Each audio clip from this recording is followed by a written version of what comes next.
दोस्तों, आपके अपने YouTube channel Akshay Rajguru ARG पर हार्दिक स्वागत एवं अभिनंदन है। आज हम जिस विषय पर बात करने जा रहे हैं वह केवल एक शारीरिक स्वास्थ्य ही नहीं बल्कि मानसिक और आध्यात्मिक शांति को देने वाला है, योग। 21 जून प्रतिवर्ष अंतर्राष्ट्रीय योग दिवस के रूप में मनाया जाता है। यह केवल भारत के लिए गर्व की बात नहीं है बल्कि पूरे विश्व को भारतीय सभ्यता और संस्कृति की एक अनोखी देन है, जिसने एक जीवन जीने की शैली और भारतीय संस्कृति का एक अद्भुत उदाहरण पूरे विश्व के समक्ष जो है प्रस्तुत किया है।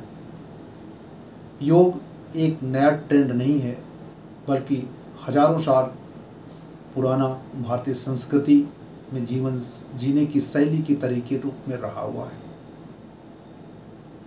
आज पूरा विश्व जहां एक तरफ भागदौड़, तनाव और पर्यावरणीय असंतुलन के दौर से गुजर रहा है, वहीं योग एक आशा की किरण के रूप में प्रस्तुत है विश्व के समक्ष। तो आइए हम देखते हैं, हम जानेंगे योग विषय में, योग का इतिहास क्या रहा हुआ है, योग के प्रकार क्या होते हैं, योग से लाभ क्या होता है और वर्तमान जीवन में मनुष्य की जीवन शैली में मानवता के लिए योग का क्या महात्म्य है। योग भारतीय परंपरा में हजारों वर्ष पुराना रहा हुआ है। संस्कृत के युज धातु से योग शब्द की निष्पत्ति हुई है, जिसका तात्पर्य है, मतलब है जोड़ना, मिलाना। आशय है आत्मा का परमात्मा से संबंध करना, मिला देना, जोड़ देना। भारतीय ऋषि परंपरा में ऋषियों के द्वारा आत्मचिंतन साधना से योग की विभिन्न पद्धतियों का इजाद किया गया, शुरुआत किया गया, जिसमें पातंजलि योग सूत्र, जिसमें अष्टांगिक योग का वर्णन है, वो महत्वपूर्ण माना जाता है। भारत के खट दर्शन में योग दर्शन भी एक दर्शन के रूप में जाना जाता है। तो योग कितने प्रकार का होता है, यह जानने से पहले हम यह जानते हैं कि योग कैसे विश्व मंच पर पहुंचा। 2014 ईस्वी में प्रधानमंत्री नरेंद्र मोदी जी ने संयुक्त महासभा के मंच पर योग के महत्व को रखा और परिणाम स्वरूप विश्व के 193 देशों ने अपनी सहमति प्रदान किया और 21 जून को अंतर्राष्ट्रीय योग दिवस के रूप में स्वीकार किया। प्रथम बार 2015 में अंतर्राष्ट्रीय योग दिवस के रूप में योग को मनाया गया।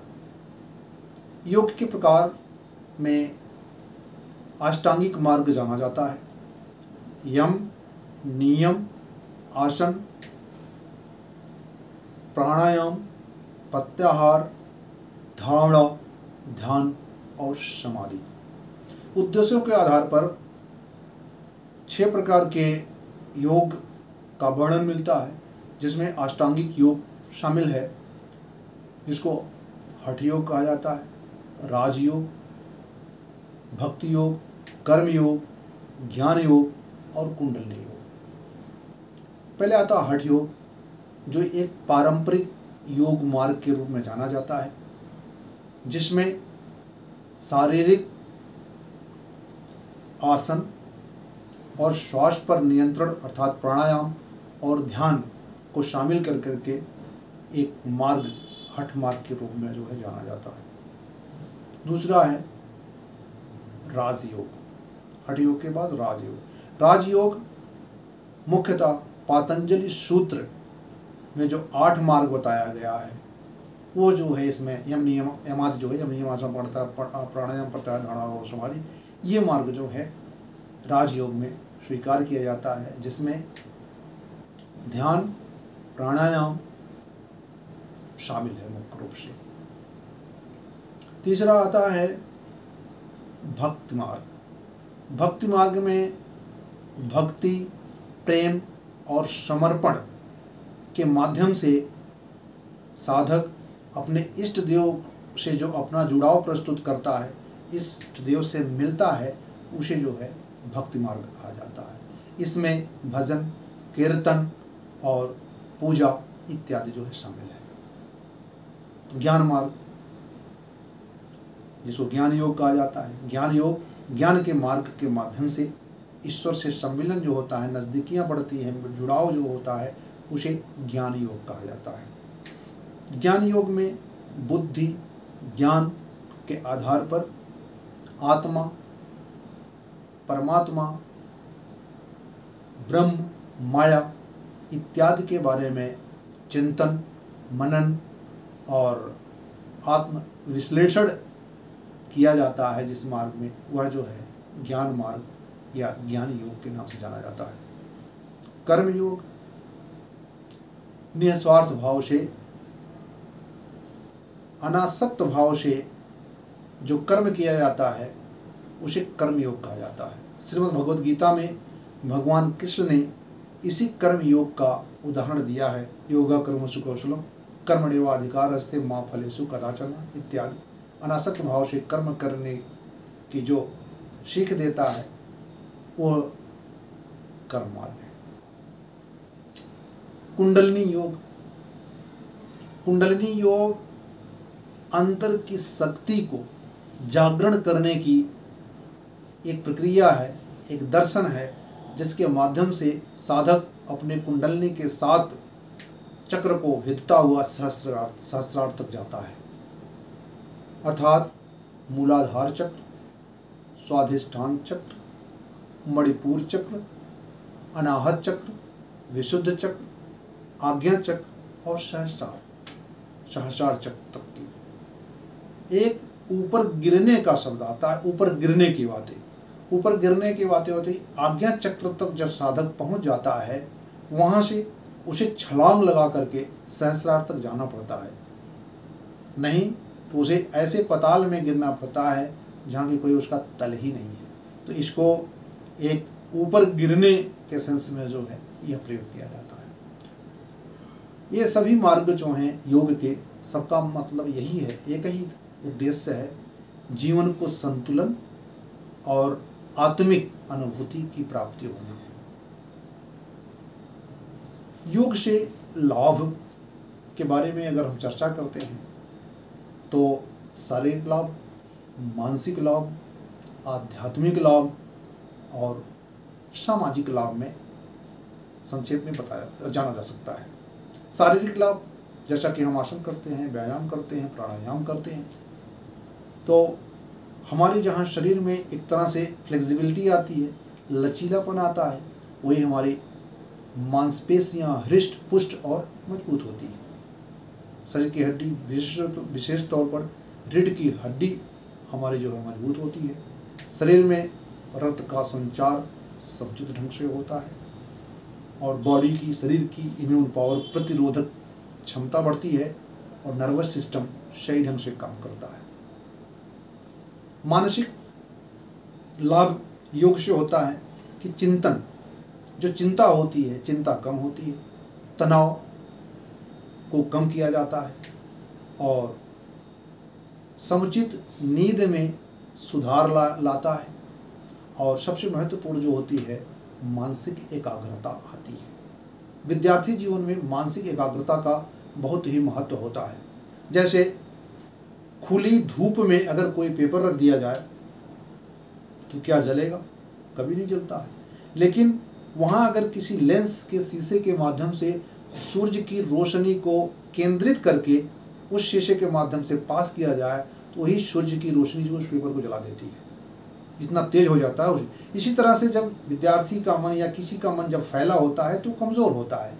जब मन एकाग्र होता है तो उसी सूर्य की संचित, एकत्रित, एकाग्र सूर्य पुंज की तरह से, जैसे कागज को जला देती है, उसी तरह से मानसिक बल से कोई भी कार्य बहुत असंभव नहीं बल्कि बहुत संभव हो जाता है। इससे स्ट्रेस मैनेजमेंट, अर्थात जो व्यक्ति के अंदर, विद्यार्थी के अंदर एक टेंशन, तनाव जैसी जब स्थिति आती है तो उसको एक तरह से मैनेज करने की उसके अंदर क्षमता आ जाती है। तो शारीरिक, मानसिक और आध्यात्मिक आधार पर योग के माध्यम से साधक परमात्मा से जुड़ने का जो जुड़ाव जो है वो मजबूत होता है और उसके अंदर दया, करुणा, सहयोग इत्यादि की जो भावनात्मक गुण हैं उसका विकास होता है। सामाजिक आधार पर देखा जाए तो व्यक्ति के अंदर सकारात्मकता का विकास होता है, उसके अंदर क्रोध, आवेश घट जाता है, कम हो जाता है। परिवार और समाज में एक तरह से सम्मानित स्थिति में वो व्यक्ति होता है, उसकी बातों का वो वजन होता है। तो पूरे विश्व को आज हम देखें ऐसे मोड़ पर आकर के खड़ा हुआ है कि जहाँ एक तरफ से मानसिक तनाव की स्थिति है, अवसाद की स्थिति में है, पर्यावरणीय असंतुलन है, लोगों में भौतिकता बढ़ती जा रही है, आध्यात्मिकता का भाव घटता जा रहा है, सच्चरित्रता का भाव घटता जा रहा है, सकारात्मकता की विचारधाराएं घटती जा रही हैं, नकारात्मकता बढ़ता जा रहा है, आशावादी दृष्टिकोण पे कमी और निराशावादी विचारधाराओं का प्रभाव बढ़ता जा रहा है। ऐसी परिस्थिति में योग पूरे विश्व की मानवता के लिए एक सरल, सीधा और साधन के रूप में उद्देश्य पूर्ण जीवन के अभीष्ट अर्थात जीवन जीने की शैली का मार्गदर्शन एक प्रकाश पुंज के रूप में पूरे विश्व के सामने है। प्रतिवर्ष 21 जून को अंतर्राष्ट्रीय योग दिवस के रूप में स्कूलों में, सरकारी संस्थाओं में सब लोग सामूहिक रूप से योगाभ्यास करते हैं। आइए आज योग दिवस के शुभ पावन अवसर पर हम सब संकल्प लें, शरीर, मन और आत्मा के विकास के लिए योगा को अपनाएं और अपने जीवन को सफल बनाएं। एक कविता के माध्यम से हम अपने बात को समाप्त करना चाहेंगे। हमारी एक पुस्तक थी वसुधैव कुटुंबकम साझा संग्रह, जिसमें मेरी कविता छपी हुई थी। तन को ताजा नित्य करता है, मन को देता शांति। तन को ताजा नित्य करता है, मन को देता शांति। जीवन जीना योग सिखाता, हर लेता हर क्लांति। जीवन जीना योग सिखाता, हर लेता हर क्लांति। तू खुद में है, तुझ में ईश्वर। तू खुद में है, तू खुद में है, तुझ में ईश्वर, और कहीं मत खोज।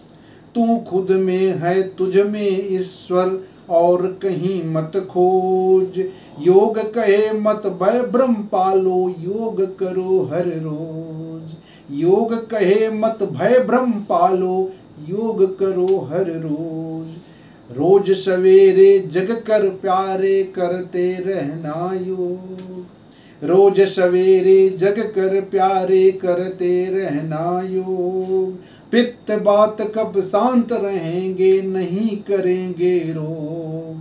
पित्त बात कब शांत रहेंगे, नहीं करेंगे रोग। प्राणायाम श्वास संयम से एक निष्ठ हो ध्यान। प्राणायाम श्वास संयम से एक निष्ठ हो ध्यान। आत्म तत्व की सच्चाई का योग कराता ज्ञान। ऋषि पातंजलि योग में योगाष्टांग बताए। मन शरीर और चेतना शुद्ध बुद्ध बन जाए। मन की चंचलता हरे, मन की चंचलता हरे, तन को रखे हिलाए। तन मन राखे स्वस्थ जो, वही योग कहलाए। संत अहिंसा अष्टमा अपरिग्रह सदचर्य, यम ही इसे विचारिये बना रहे सहचर्य। शौच और संतोष तप स्वाध्याय का ज्ञान, ईश्वर प्राणी धान मिल 5 नियम तब जान।